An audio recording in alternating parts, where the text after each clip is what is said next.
So I had somebody ask the question on the community tab about why is fat phobia so ingrained in our society if there's no reason for it. Well, they said as if, according to me, there's no reason for it. So what I think they meant by that is me saying that, you know, like a person can be perfectly healthy in a larger body. So, which I stand by. Wow,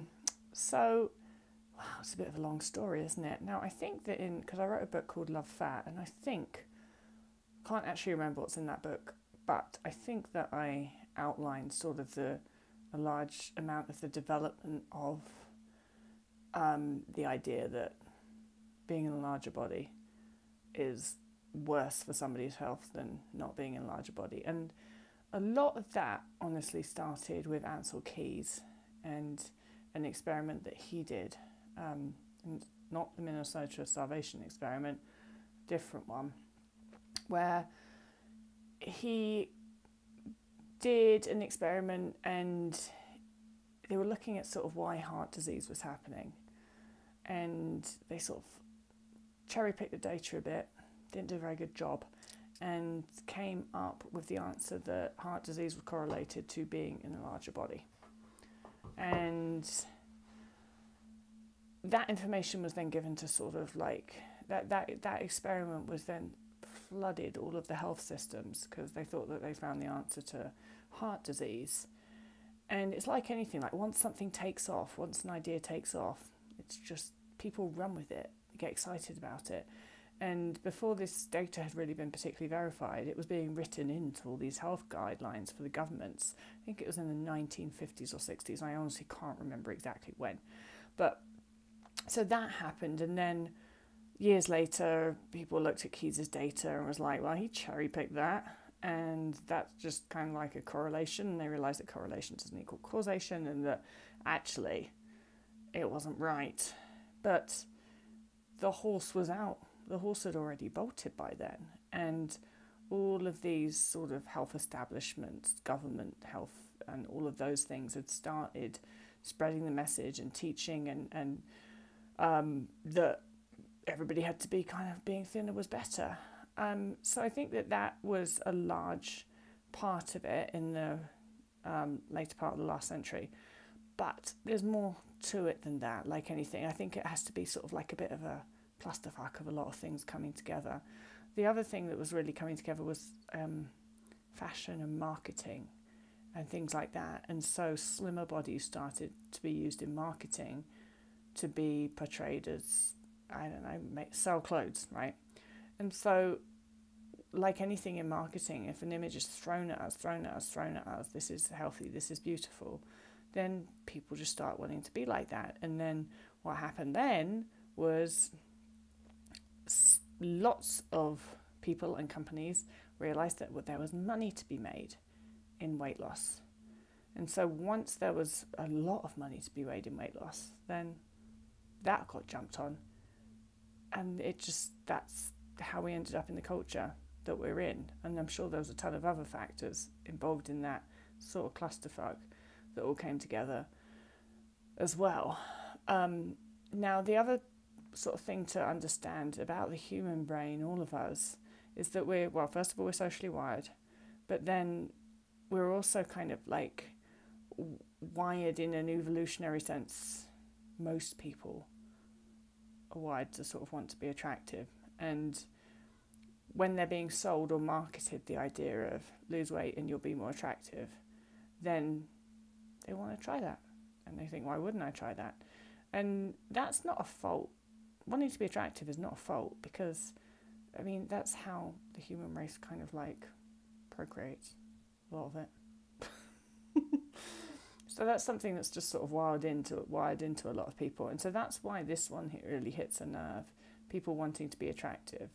And then there's the fear factor. You know, people are scared of things like heart disease, and then Keyes comes out and says it's, being in a larger body, cholesterol that leads to heart disease and all that stuff. And people go like, So there's the fear factor and there's just a lot of stuff that has gone into the unconscious bias that our culture has, that thinner is always better and fatter is always worse. It's certainly not it didn't just happen overnight. took a really long time, and I think that it just all sort of started to coincide with the world getting a bit more visual, marketing getting more visual, and industry and things like that. And it all came together to create that phobia,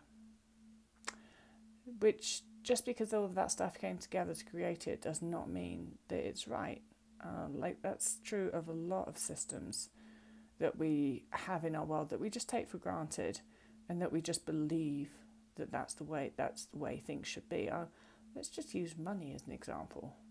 Like, everybody in our culture just has come to this agreement that this paper stuff is valuable. I mean, it's not actually worth anything. It's a game that we're all playing. It's a little fantasy that we're all playing, and everybody just goes along with it. And people pile it up, and they're considered rich and wealthy and powerful. And that reason that they're considered rich and wealthy and powerful is because they've got a lot of this paper stuff that actually is not worth shit. And now it's not even paper stuff, is it? It's just digital. It's just points. It's just like points are being added up and put into someone's bank account, and that is actually worth stuff. If you think about money as a concept, it's amazing how we all just believe that it's actually worth stuff, that it's actually something. So humans are really good at going along with things.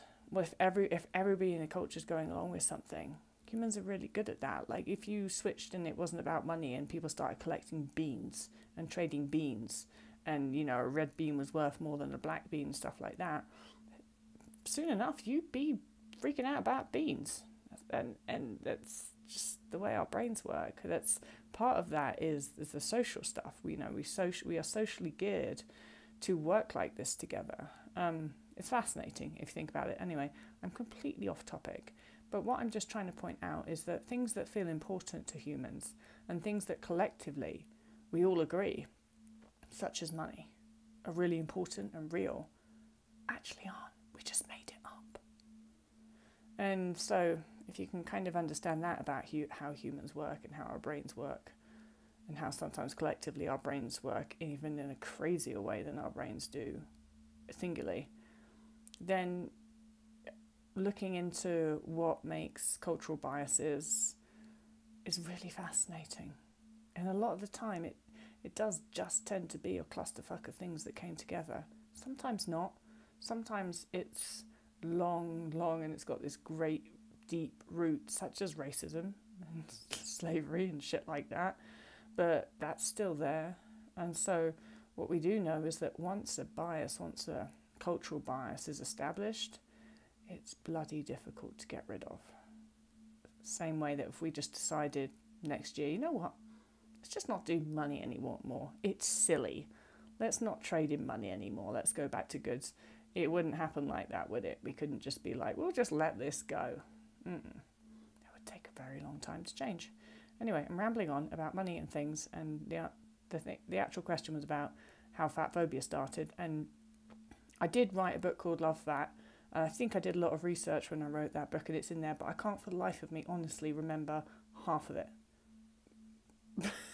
And that in itself, I think, is kind of fascinating about my own brain, and how when I had an eating disorder, I would have been able to reel off all of these studies that I now can't remember about being if fat is good or bad, and all the studies that came after Ansel Keys' one and all that stuff. I would have been able to reel off all that because my brain thought that stuff was interesting. Now it just doesn't.